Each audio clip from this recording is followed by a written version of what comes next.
Shalom à tous, que le Seigneur vous bénisse abondamment. Je bénis la présence de tous les serviteurs et les servantes de Dieu dans ces groupes. Je bénis tout le monde, que le Seigneur, notre Dieu, vous fasse du bien et vous visite au nom de Jésus. Bienvenue dans notre temps d'édification. Je vais prier, le Saint-Esprit de Dieu, je m'abandonne dans tes mains, parle au travers moi.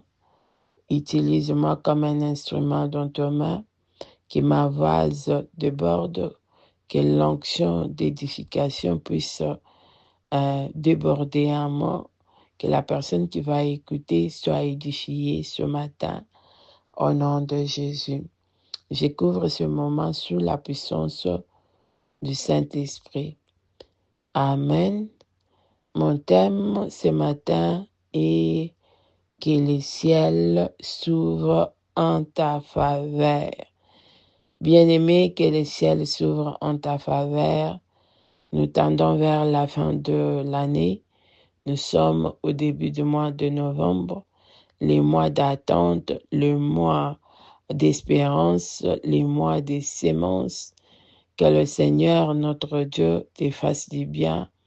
Que le Seigneur, notre Dieu, puisse te visiter, puisse te souvenir de toi au nom de Jésus. Que le Seigneur te bénisse pour le moment que tu vas prendre pour écouter cette édification. Alléluia. Je vais lire Genèse 30, 22. Je lis au nom de Jésus. Dieu se souvint de Rachel, il l'exauça et il l'a rendue féconde. Amen, amen. J'ai béni Dieu pour sa parole. Bien-aimés, en réalité, nous connaissons tous cette histoire de Jacob avec les deux sœurs, Rachel et Léa. Nous connaissons comment Joseph s'était marié à ses deux sœurs et les deux sœurs qui étaient devenues rivales. Alléluia. La Bible dit que Dieu avait béni Léa et lui avait accordé la grâce d'avoir les enfants et avait rendu Rachel stérile. Amen. Je peux m'imaginer la souffrance de Rachel. Je peux m'imaginer combien de fois Rachel avait prié, combien de fois Rachel avait cherché Dieu, le nombre de prières que Rachel avait fait, le nombre de cris, le nombre de pleurs, de lamentations que Rachel fit pour que l'Éternel lui accorde la grâce de devenir une mère. Je peux m'imaginer combien Rachel regardait sa sœur et pleurait devant Dieu. Amen. La Bible dit pendant les années, Rachel soupirait pour avoir un enfant et l'enfant ne venait pas. Rachel subissait des moqueries de sa sœur rivale. J'imagine, Rachel était là, perdue, et peut-être qu'elle avait déjà accepté aussi sa situation. Amen. Il nous arrive des moments comme ça, les moments où euh, nous prions, nous cherchons Dieu et nous avons l'impression que Dieu n'entend pas nos cris. Nous avons l'impression que Dieu n'entend pas nos prières. Nous avons l'impression que Dieu nous écoute pas, que Dieu nous connaît même pas. Amen. Nous avons l'impression que Dieu nous a abandonnés. Et pendant ce moment comme ça là, nous sommes dessus. Nous sommes dessus et On regarde les autres prospérer, on regarde les autres réussir, on regarde les autres avoir ce que nous aussi nous espérons avoir et nous pensons que Dieu est injuste. Et on se demande pourquoi Dieu ne répond pas. Pourquoi Dieu que nous servons est loin de nous? Pourquoi ces dieux-là en qui nous croyons n'écoute pas? Pourquoi Dieu ne nous regarde pas? Nous, nous sommes tellement dessus que nous disons peut-être que Dieu est injuste. Pourquoi nous souffrons? Pourquoi tant d'épreuves? Pourquoi l'opprobre? Pourquoi Dieu ne vient pas en aide ou au secours? Bien-aimé, je crois que Rachel aussi avait ces questions. Elle s'est demandé, elle avait le même sentiment que nous pouvons aussi avoir. Amen. Mais quand je regarde, quand j'ai lu cette histoire, bien-aimé, je peux te dire que il est vrai et réel. Il est vrai et réel que Dieu que nous servons, les dieux que nous cherchons, les dieux en qui nous croyons, a la capacité de répondre à toutes nos prières. Il n'oublie pas. Il n'oublie pas ses enfants. Il n'oublie pas ceux qui les font confiance. Amen. Alors que Rachel ne s'y attendait même pas. Rachel, peut-être qu'elle avait déjà oublié. Elle avait déjà accepté sa situation. La Bible dit, Dieu se souvient de Rachel et il l'a rendue féconde et lui accorda la grâce d'avoir un enfant. Alléluia. Je crois, pendant que je parle ici, pendant que je dis ce que je dis ici, tu es peut-être en attente, comme Rachel. Tu es peut-être en attente. Tu es peut-être en attente d'avoir un enfant.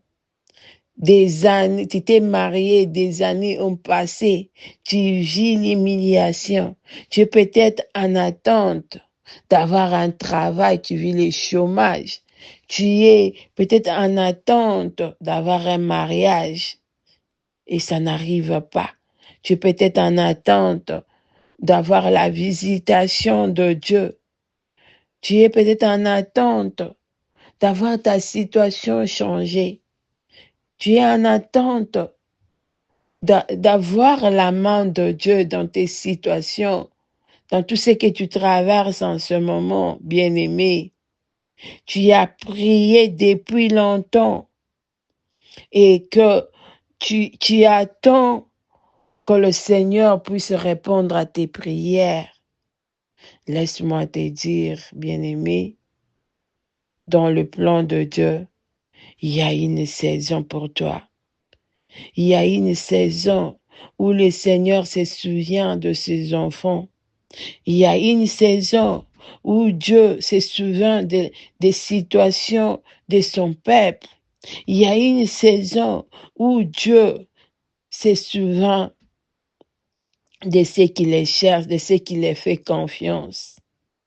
Et cette saison, bien-aimée, est proche de toi.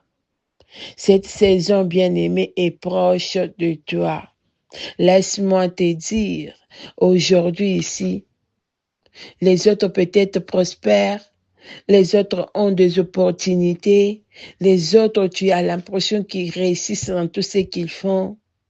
Ils ont des connexions que tu aimerais aussi avoir. Ils ont des travails que tu aimerais avoir. Ils se sont mariés. Peut-être tous tes amis se sont mariés. Et toi, tu traînes encore. Alléluia. Il y a une saison où le ciel s'ouvrira sur toi, où le ciel s'ouvrira sur toi, bien-aimé. Il y a une saison que le Seigneur a déjà préparée. Cette saison est proche de toi, bien-aimé, où les ciels se souviendra de toi, où l'Éternel se souviendra de toi comme Rachel pour te répondre, pour te visiter, pour te donner ce que tu as cherché depuis des années. Il y a cette saison qui est proche de toi. Amen. Je vais lire Genèse 8, verset 1. Dit ceci: Dieu se souvint de Noé, de tous les animaux et de tous les bétails qui étaient avec lui dans l'arche. Et Dieu fit passer un vent sur la terre et les eaux s'apaisèrent. Amen, amen. Il y a une saison où Dieu va se souvenir de toi comme c'était ni de Noé. Nous connaissons tous l'histoire de Noé et de l'arche de Noé. La tempête avait frappé, les déluges avaient frappé, tout était emporté par les eaux. Seulement Noé et ses enfants et tout le bétail que le Seigneur lui avait dit de mettre dans l'arche. Et les temps avaient passé et Noé et tout ce qu'il avait dans l'arche ne savait pas à quand et à quel moment il fallait maintenant descendre sur la... Amen. Hein? La Bible dit, Dieu s'était souvenu qu'il avait laissé Noé dans l'arche quelque part après les déluges. Bien-aimé, aujourd'hui, tu vis les déluges, tu y es là en train de traverser des moments difficiles. Il y a une saison, il y a un moment où le ciel va s'ouvrir sur toi, où le Seigneur va se souvenir de toi, où le Seigneur va se rappeler de toi, bien-aimé, de toutes tes prières, de toutes tes demandes. Amen. Dieu va se souvenir de toi. Il y a une saison dans le ciel pour toi. Et le Seigneur va intervenir et va répondre à toutes tes prières. Alléluia. En ce mois nouveau, je prophétise que dans cette saison du mois de novembre, Dieu se souvienne de toi, que Dieu se souvienne de toi, de, de toutes tes prières et qu'il puisse répondre. Alléluia. Que Dieu ouvre le ciel sur toi. Que Dieu ouvre les portes de grâce et de faveur sur toi. Que Dieu se souvienne et te donne ce que tu as cherché tant d'années au nom de Jésus. Que ce qui te moque de toi, que ce qui t'humilie, que le Seigneur puisse le confondre dans cette saison au nom de Jésus. En ce mois de novembre, je prie que le Seigneur puisse faire de grandes choses avec toi, que sa faveur, que sa grâce te localise au nom puissant de Jésus-Christ, notre Seigneur, qui se souvienne de toi comme c'était souvenu de Rachel, de Noé, au nom de Jésus-Christ, que Dieu de Noé et de Rachel te vienne en aide, que la saison nouvelle commence dans ta vie par sa grâce et par son amour. Au nom de Jésus-Christ notre Seigneur, j'ai ainsi déclaré Amen, Shalom et bon week-end avec Christ. Amen.